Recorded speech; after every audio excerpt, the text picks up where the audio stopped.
and I hope I pressed record. Yes, I did. Hi and welcome to the first video of the mission series.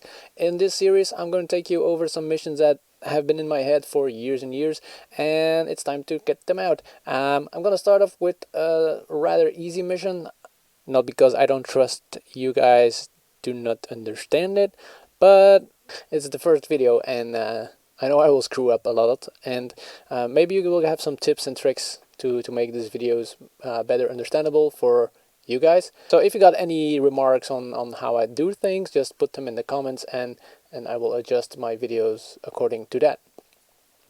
So here we go. The first one is called Flying Flags. Flying flag is basically capture the flag, but they're flying. First thing we need is a playing field, and to make it easy I'm just make a rectangular playing field. Okay, let's go. I usually take blue as the enemy because it's blue, and for our team I take pink. Pink, you say? Yes, I take pink because normally we play as a red team or with a red armband or whatever red, but if you look to a map or something you can see roads are red for most of the time, and if I draw on the maps on my Milsim videos that you can find on my channel, it's confusing and you will not see the path that we took. So now I usually take pink, just doesn't matter, it's pink. So at every respawn point, the X's are the respawn points, in every respawn point you got a bubble. I call this the blue bubble and I call this the pink bubble. It doesn't matter, they're not equally in size, but you get the idea. The bubble is important for the next part.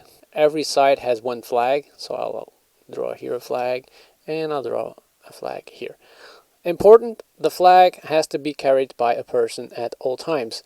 So that means that the flag cannot be dropped at any times during the game. The flag always need to be in the hands or pockets, not pockets, because I usually take the big flags so they will not be able to put them in the pockets and they will be very visible on the field. So yeah, that's an important one. They cannot drop the flag.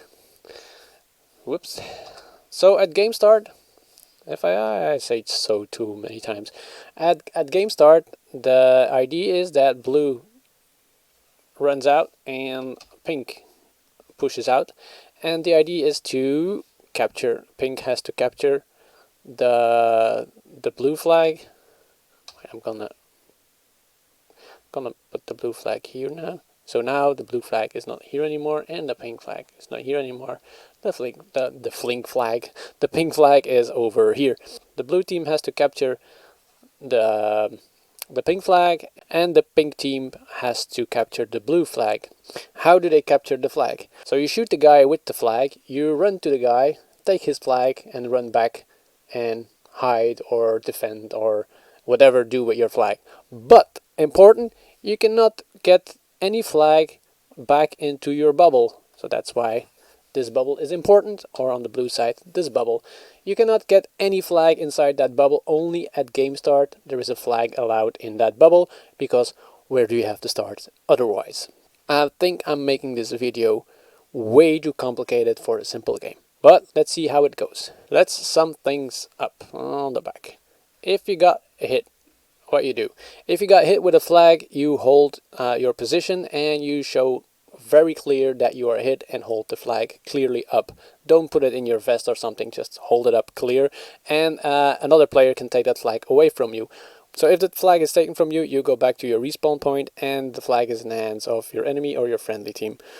Important, again, don't drop the flag. If you drop the flag, the organizer will not be happy, because sometimes you will lose the flags because you don't know where you put them. Next thing, how do you win this game? Well, you win if you have the most flags. So the max is 2, the least is 0, and if it's a draw, everybody has a flag. It's possible that the flags change sides and you only have one flag at the end, but they switch sides. So it's possible that you end up with the enemy's flag and they end up with your flag, and it still is a draw. So yeah, you can have a win, you can win, you can lose, or lose. I don't know if this is whatever. Lose or draw.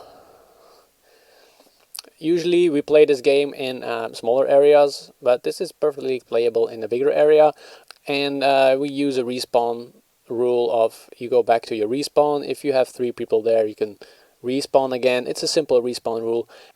How do you declare the winner and when do you declare the winner? At the end of the game, and you can choose that for yourself.